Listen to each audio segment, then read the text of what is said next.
দেশের বাজারে সোনার দাম বাড়ানোর ঘোষণা দিয়েছে বাংলাদেশ জুয়েলার্স সমিতি বাজুস। সোনার দাম প্রতি ভরিতে সর্বোচ্চ ৩,৯৬৬ টাকা পর্যন্ত বাড়ানো হয়েছে। ফলে ভালো মানের সোনার দাম বেড়ে ২,২২,০০০ টাকা ছাড়িয়েছে। এটি দেশের ইতিহাসে সর্বোচ্চ সোনার দাম বিবেচিত হচ্ছে।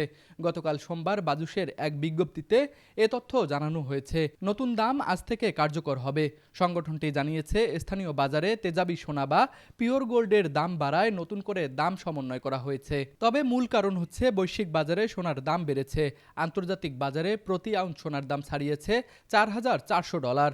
নতুন দাম অনুযায়ী সবচেয়ে ভালো মানের বা ২২ ক্যারেটের এক ভরি সোনার দাম ২,২২,০৮৩ টাকা, ২১ ক্যারেটের প্রতি ভরি ২,১১,৯৯৩ টাকা, ১৮ ক্যারেটের প্রতি ভরি ১,৮১,৭২৫ টাকা এবং সনাতন পদ্ধতির প্রতি ভরি সোনার দাম ১,৫১,৩৯৯ টাকা।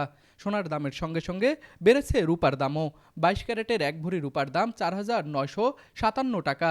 এছাড়া ২১ ক্যারেটের প্রতি ভরি রূপা ৪,৭২৪ টাকা, ১৮ ক্যারেটের প্রতি ভরি ৪,০৮২ টাকা এবং সনাতন পদ্ধতির প্রতি ভরি রূপার দাম ৩,০৩৩ টাকা। Desk report, RCTV।